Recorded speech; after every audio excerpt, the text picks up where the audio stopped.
Hello everyone. You have tuned into Kotak Securities Weekly Fundamental Podcast. I am your host Rini Mehta. Last week both Sensex and Nifty gained 1.4%. Bank Nifty has been in the spotlight for not getting enough limelight for the past couple of years. It gained 12.2% in the last 1 month. Even Nifty closed on a strong note for the week, posting the highest gain in last 75 weeks. Global equity markets continued their strong rally on expectations of peaking interest rates in the US. Meanwhile, global bond yields also witnessed a steady decline while crude prices fell below pre-war levels. Recent first quarter earnings print for domestic facing companies also aided the market sentiment. Metals, autos, oil and gas and consumable fuels were the top gainers in the week, while realty was the only major loser on a week-on-week basis. On the economy front, GST collections were strong for June, which are collected in July at rupees 1,490 billion. India's trade deficit widened to a record $31 billion in July, with a sequential decline in exports and somewhat flat imports, owing to growing recessionary trends in developed economies and elevated commodity prices. Also, in another development, Monetary Policy Committee of RBI hiked the key lending rate, that is repo rate, by 50 basis points, taking the policy rate back to the late 2019 levels. The MPC seems to be focused on withdrawal of accommodation. Now, coming back to global markets, investors are closely monitoring the health of the US economy after recent numbers showed a second consecutive negative GDP reading. As a result, upcoming data releases related to labor market will be highly anticipated by many money managers.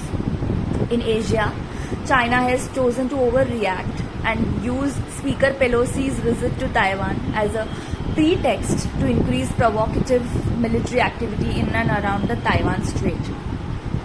Now let's look at the foreign investors' activity. After being a net seller in the month of July 2022, FIIs have turned net buyers till date in the month of August to the tune of rupees 5,386 crores. On account of rising geopolitical risk, rising inflation, tightening of monetary policy, we expect FPI flows to remain volatile in the emerging markets. Now, moving on to stock-specific updates. We have sell target on Voltas. We have a sell rating on Voltas with target of 895. Voltas' first quarter earnings missed expectations by a wide margin as unitary cooling products, that is UCP margins, plunged, and the EMP, that is electromechanical projects and services segment, reported an EBIT loss. The outlook is uncertain with risk of continued margin pressures amid intense competition. We cut FY 23 to 25 earnings per share by 7 to 8% and retain our cautious view given very rich valuations and lack of earnings visibility. Any possible demerger of the B2B business may make the implied valuations of the UCP segment look even more expensive. Lastly, our pick of the week is JK Paper with target of rupees 450. Paper industry is witnessing strong tailwinds and strong presence of big players in the industry due to increase in cost and currency depreciation. Packaging paperboard segment demand is driven by FMCG, pharma and food industry and is expected to grow at double digit due to growing e-commerce market and delivery market.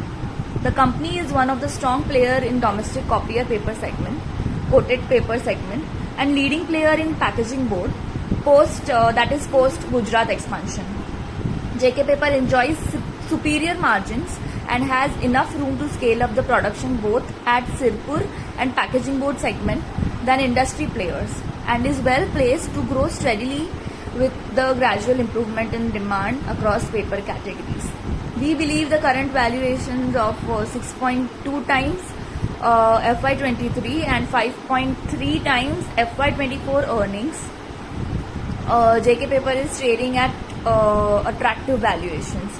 So we maintain ad rating on the stock with revised target price of 450, which was 400 earlier. So guys, that's all for today. See you again next week. Thank you. Signing off.